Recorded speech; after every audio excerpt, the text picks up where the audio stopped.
Hey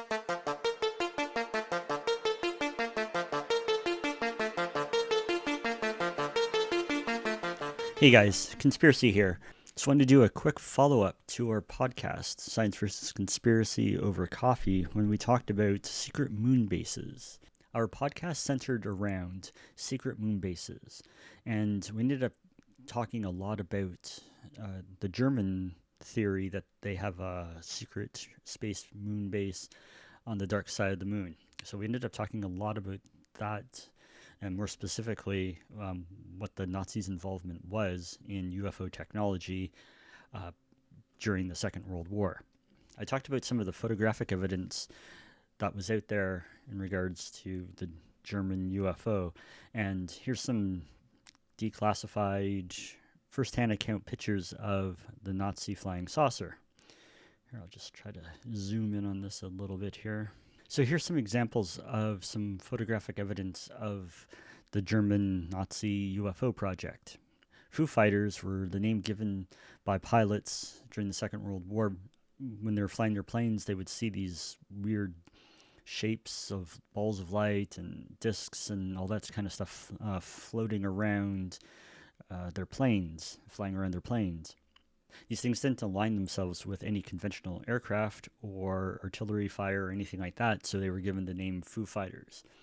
But were the UFO Fighters actually these German secret UFO projects? A lot of people seem to think so.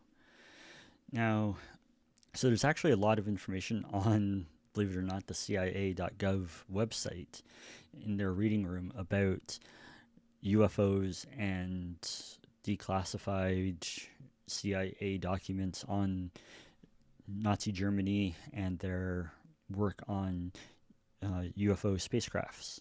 So one of the names that we really need to look at more is this Viktor Shauberger. Now, I hope I said his name right. I probably didn't, so I apologize. But he is apparently the father of anti-gravity technology in Germany. He was, here he is here, he was a naturalist and a forest conservationist. Victor's work into spiraling forms and vortexes in water became the basis for his implosion technology, which is said to what sparked and what the basis of the anti-gravity technology that the Germans ultimately created was the basis of. Now, in 1943, Victor met with Adolf Hitler to discuss the potential weaponizing of his water technology. So Victor refused to collaborate with the Nazis, which put him in a heap of trouble, and he was thrown into one of the worst, horrific concentration camps during the war.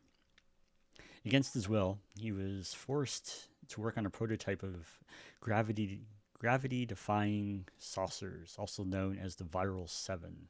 Fortunately, by the spring of 45, the Allies freed him and freed Germany and the world of the Nazi regime.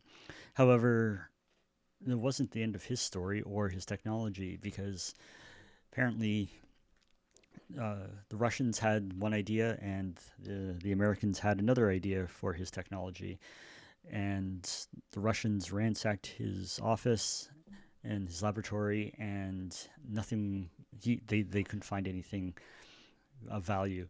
The Americans had a little more success. They actually kidnapped him and made him divulge any and all knowledge that he has on the technology, on anti-gravity technology. When he was of no more use to the Americans, he was tossed aside and he died a broken, penniless man.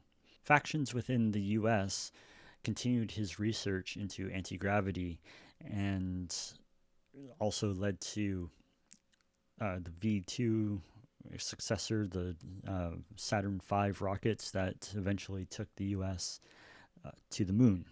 Some of the anti-gravity flying saucers that were created in Germany said to have reached 12,400 meters within 3 minutes and a speed of 2,200 kilometers per hour. And this was in 1945.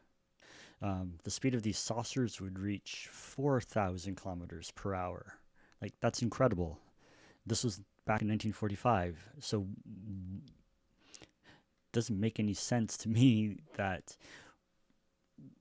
if we had that technology back in 1945, why aren't we talking more about it today? And why isn't it more accessible? So one last thing that I want to talk about, or one last name that we need to look into more, is Hermann Oberth, the founding father of Rocketeer and astronautics. This is my thesis, that flying saucers are real and that they are spaceships from another solar system. I think that they possibly are made or manned by intelligent observers who are members of a race that have been investigating Earth for centuries. Just to wrap it up here, Germany, because of the German advances in UFO technology, gave way to the Canadian Avrocar, many secret black projects coming out of Area 51 in the US, and a whole secret space program from over in Russia.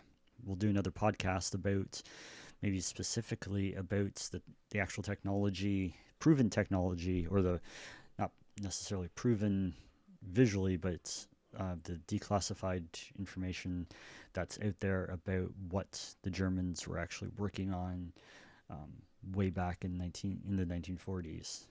Thanks for watching. If you like this video, please hit the like button and click on the subscribe button and turn on those notifications so that you'll be notified whenever we upload new videos.